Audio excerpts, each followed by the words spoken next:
Combien de femmes devront encore mourir pour que les États et nos sociétés réagissent?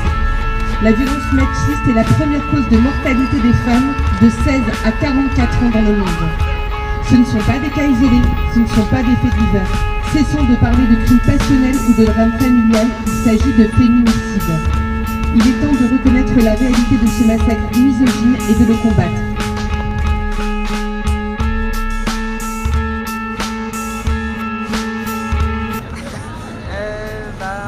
Vu tout ce qu'on voit sur internet, c'est un peu les MeToo, etc.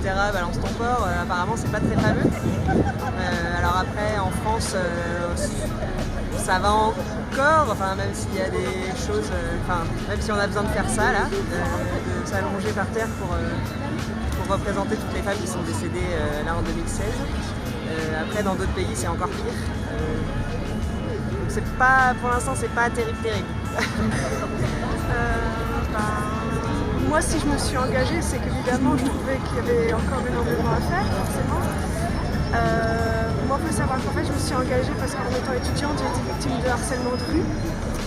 Et donc, du coup, ça a été franchement la première chose qui a fait que je me suis engagée et que j'ai décidé de trouver une association qui partageait mes valeurs et qui voulait aussi se battre contre ça. Ensuite, évidemment, en parlant avec des amis, etc., on se rend compte qu'il n'y a pas que ça. Donc moi je dirais que sans que la situation soit complètement déplorable parce qu'on a des droits comparés à d'autres zones géographiques du monde, je dirais quand même qu'elle peut toujours être améliorée. Compliqué. On a souvent l'impression quand on entend dans la presse, etc., qu'il n'y a plus beaucoup de travail à faire pour la condition des femmes en France ou dans les pays occidentaux. Cela dit, il y a encore une pression, qu'elle soit au niveau des comportements de chacun, parce qu'il y a un lourd héritage de domination masculine assez machiste dans l'ensemble, ce qui fait qu'on minimise certains problèmes. Certains soucis comme celui de l'inégalité des salaires sont réglés par des lois, mais en fait sont difficilement appliqués, voire pas appliqués du tout. Et on voit qu'il y a des sujets qui encore sont sensibles aujourd'hui quand on parle notamment du harcèlement de rue, etc. et qu'on en vient à finir par parler de oui, on peut plus séduire. Il y a un problème parce qu'on ne prend pas certains sujets au sérieux et c'est vraiment dérangeant.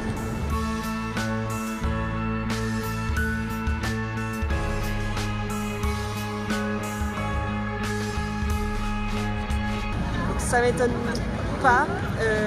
Après c'est quand même alarmant quoi. C'est malheureux et alarmant. Non, pareil. Non, pas du tout étonnée parce que quand on considère l'omerta, la difficulté de parler, la difficulté d'être comprise, la difficulté de trouver du soutien, la difficulté de porter plainte sans que la voix des femmes soit remise en cause systématiquement, je suis pas du tout étonnée de ce nom. Malheureusement non. C'est que c'est des sujets qui sont difficiles parce que on n'en parle pas, on a l'impression de ne pas être concerné parce que finalement 123 personnes qui sont tuées sous les coups de leur conjoint, on ne s'imagine pas que ça peut être un voisin, une voisine qui soit porte les coups, soit reçoit les coups. On se sent parfois protégé dans nos milieux, etc. Et finalement on ne se sent pas témoin de ce genre d'événement.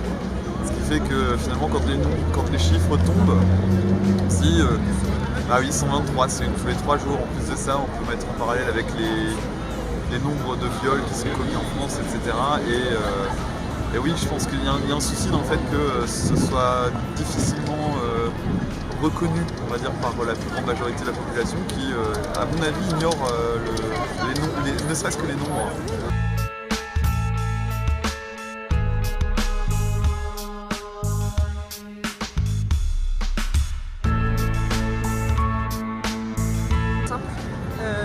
Pour avoir travaillé dans le social un peu, amener une femme porter plainte, c'est très compliqué. Le chemin est très long et il faut faciliter tout ça quoi. Et c'est pas un numéro de téléphone.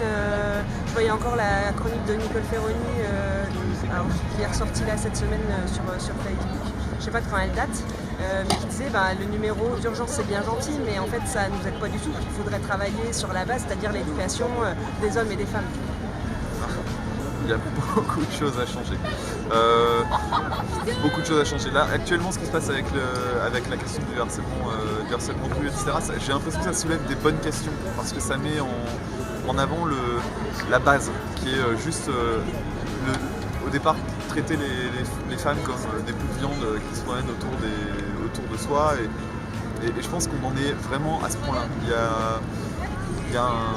Ça me semble être un bon début pour traiter plein d'autres problématiques, et les débats que ça soulève, que ça engendre, les réactions que ça engendre aussi beaucoup chez les hommes, et beaucoup chez les jeunes hommes, j'ai l'impression, sur internet, etc.